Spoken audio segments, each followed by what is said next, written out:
Welcome back, ایک بار پھر آپ کی خدمت میں حاضر ہیں۔ عالم ٹائم کا سیگمنٹ ہے، غزوہ بدر پہ گفتگو ہو رہی ہے، اور میں نے شاہ صاحب سے سوال کیا تھا وقفے پر جانے سے پہلے کہ اس غزوہ میں سرکار دو عالم صلی اللہ علیہ وسلم نے کچھ پیشن گوئیاں پہلے سے کر دی تھی، اس کے بارے میں ذرا بتائیے، اور اس میں سرکار دو عالم صلی اللہ علیہ وسلم کے علم غیب کا معاملہ جو ہے اس پر کیا کہیں گے؟ جی بہت خوبصورت سوال ہے۔ آپ دیکھیے، اس سے پہلے اگر آپ دیکھیں حکمت عملی پر بات چل رہی ہے، سرکار دو عالم صلی اللہ علیہ وسلم کی غزوات پر پوری کتابیں لکھی گئی۔ جی، المغازی جو ہے وہ خود پورا ایک موضوع ہے۔ سرکار کے غزوات میں سیاسی، عمرانی، مذہبی، اخلاقی، معاشرتی تمام تر شعبہ جات آتے ہیں۔ صحیح۔ دنیا کی اقوام نے بڑی بمباریاں کر کے لوگوں کے ملک کو برباد کیا، بعد میں لوگوں نے گالیاں ہی دی، کچھ بھی نہیں ہوا۔ سرکار دو عالم کی غزوات وہ ہے جس کو آج اخلاق کا سب سے بڑا نمونہ کہا جاتا ہے۔ واہ واہ واہ واہ۔ اب آپ دیکھیے تو سرکار دو عالم صلی اللہ علیہ وسلم کے غزوات جس طرح بھی بار بار ذکر کیا جا رہا ہے کہ کس وجہ، یعنی مسلمان اپنی حیثیت منوانا چاہتے تھے کہ کیوں آپ ہمارے پر جبر و ستم کر رہے ہیں، اور اسی لیے دیکھیں سرکار دو عالم صلی اللہ علیہ وسلم ابو سفیان کے قافلے کو بریک کرنے کے لیے گئے تھے، لڑنے کے لیے نہیں گئے تھے۔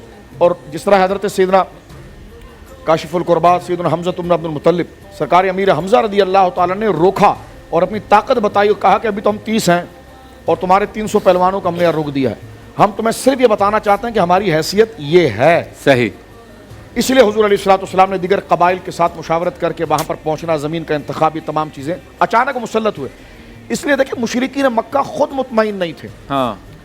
سرکار دو عالم صلی اللہ علیہ وسلم کی والدہ ماجدہ کا جو قبیلہ ہے بنو زہرا قریش میں، ان کے لوگ ابو جہل کے ساتھ آئے تھے، لیکن جب ان کو پتا چلا کہ ہمارا جو قافلہ تھا وہ خیریت سے پہنچ گیا ہے، تو ابو جہل کو سمجھایا کہ دیکھو جنگ ٹل گئی ہے، آپ کو کیا ضرورت ہے بیچ میں انوالو ہونے کی۔ اس نے کہا نہیں میں تو لڑوں گا۔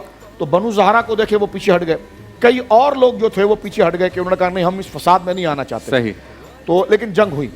جنگ کے اعتبار سے دیکھیے ابھی ذکر کیا گیا، مفتی صاحب نے بھی، ڈاکٹر صاحب نے ذکر کیا کہ اللہ رب العالمین کی جانب سے آسمان سے فرشتے آئے، مدد ہوئی، لیکن یہ کس طریقے سے ہوئی کہ ہم تو مائل بکرم میں کوئی سائل ہی نہیں، تم اپنی تدبیریں دکھاؤ، تم اپنی جرت دکھاؤ، تم اپنا اخلاص دکھاؤ، تم اپنا اقدام دکھاؤ۔ جب صحابہ کرام نے، یعنی یوں سمجھیے کہ ایسا شوق شہادت کہ سرکار کا جو خیمہ تھا اس کو عریش خیمے کو کہتے ہیں، اس میں حضور جلوہ گر ہیں، حضرت ابوبکر صدیق رضی اللہ تعالیٰ عنہ موجود ہیں، ایک شخص آگے سے گزر رہا ہے اور اس کے ہاتھ میں 3 کھجور تھے۔ اس نے کہا کہ ابھی میں جاؤں اور اس حالت کے اندر میں مارا جاؤں تو کہاں جاؤں گا؟ تو حضور نے فرمایا جنت میں جاؤں گا، چلے جاؤ گے۔ تو اس نے 3 کھجور پھینک دی، جذبہ دیکھیں۔ اچھا، تو کسی نے کہا 3 کھجور تو کھائیں، انہوں نے کہا جنت اور میرے درمیان 3 کھجور کھانے کی تاخیر یہ برداشت نہیں کرتا۔ واہ واہ واہ واہ، چلے گئے۔ حضرت فاروق اعظم رضی اللہ تعالیٰ عنہ کو اگر آپ دیکھیں تو میں اس سے پہلے علم غیب والے سوال سے ایک بات عرض کر دینا چاہتا ہوں۔ دیکھیں جنگ ایسی جرت کے ساتھ ہوئی کہ قریش مکہ تھے، ان میں نخوت بھی بہت تھی۔ پہلے 2 انصاری کو حضور نے بھیجا، انہوں نے کہا ہم سبزی کھانے والوں سے نہیں لڑتے۔ اچھا، انہوں نے تانا دیا، انہوں نے کہا سبزی کھانے والوں کو نہیں لڑتے۔ پھر سرکار نے کہا پھر تمہارے لیے بنو ہاشم صحیح ہے۔ سبحان اللہ۔ سرکار نے کہا مولا مرتضیٰ کو کہا کھڑے ہو جاؤ، حضرت حمزہ کو کہا کھڑے ہو جاؤ، عبیدہ بن حارث کو کہا، یہ تینوں یعنی حارث سرکار کے چچا تھے، ان کے بیٹے سرکار مولا مرتضیٰ اور سرکار کے چچا حضرت حمزہ، یہ 3 شیر آ گیا، اور تینوں نے جب ان کو زمین پر گرایا تو کہا تم بنو ہاشم سے لڑنا چاہتے ہو تو یہ بنو ہاشم تمہارے سامنے کھڑے ہو۔ یہی بات کربلا کے اندر حضرت امام علی مقام نے یزیدیوں کے سامنے سعد بن اس کے سامنے جو ہے کہ عمر بن سعد کے سامنے ذکر کی تھی۔ علم غیب کے حوالے سے دیکھیے ایک بہت بڑی حدیث بخاری شریف کے اندر آتی ہے، جب حضور نے دیکھ لیا کہ میرے صحابہ جان کو ہتھیلی پر رکھ کر کھڑے ہیں اور یہ سب کچھ جیسا بھی مفتی صاحب نے بتایا کہ ہم بنو اسرائیل نہیں، حضرت سعد بن عبادہ نے کہا کہ حضور اگر آپ اجازت دیں تو ہم سمندر کے اندر گھوڑے اتار دیں، اللہ ہم آپ کے ساتھ کھڑے ہیں حضور۔ تو سرکار دو عالم صلی اللہ علیہ وسلم نے حضرت عمر کے کندھے پر ہاتھ رکھا، فرمایا عمر گھبرانا نہیں، امیہ بن خلف ان کا بہت بڑا پہلوان ہے، ابو جہل ان کا بہت بڑا شریر آدمی ہے، یہ فلاں بڑا شریر آدمی ہے، آ ذرا میرے ساتھ، کل جنگ ہونی، آج حضور اپنے عصا کو لے جا رہے ہیں۔ بخاری میں موجود ہے ایک لمبی لائن حضور نے زمین پر کھینچی، اچھا، فرمایا ھذا مصرع ابا جہل، واہ عمر کل ابو جہل یہاں گر کر مرے گا، اللہ۔ دوسری لاٹھی کھینچی، فرمایا ھذا مصرع شیبہ، ھذا مصرع فلاں، ھذا مصرع فلاں۔ بخاری میں تو فلاں فلاں کے ہیں، مسلم امام احمد میں حضور کا نام موجود ہے، حضور نے سرکار نام لیا کہ ابو جہل یہاں گر کر مرے گا، عتبہ یہاں گر کر مرے گا، شیبہ ان کو ہاتھ ہی نہیں گرا سکتا، یہ کیسے گر کر مریں گے؟ حضرت فاروق اعظم کہتے ہیں جب جنگ ختم ہوئی لوگ مال غنیمت کی طرف بھاگ رہے تھے، لوگ اپنے معاملات کو دیکھ رہے تھے، میں دوڑ کر اس جگہ پر گیا جہاں سرکار نے لاٹھی کھینچی تھی، فرمایا رب کعبہ کی قسم جس نے نبی پاک کو نبی برحق بنا کر بھیجا، جہاں حضور نے لائن کھینچی تھی جس کا نام لیا تھا وہ وہیں گرا ہے، بال برابر بھی ادھر ادھر نہیں۔ واہ واہ واہ واہ، سبحان اللہ۔ تو یہ سرکار دو عالم صلی اللہ علیہ وسلم کا ایک عظیم معجزہ ہے جو بدر کے اندر۔ کیا بات ہے۔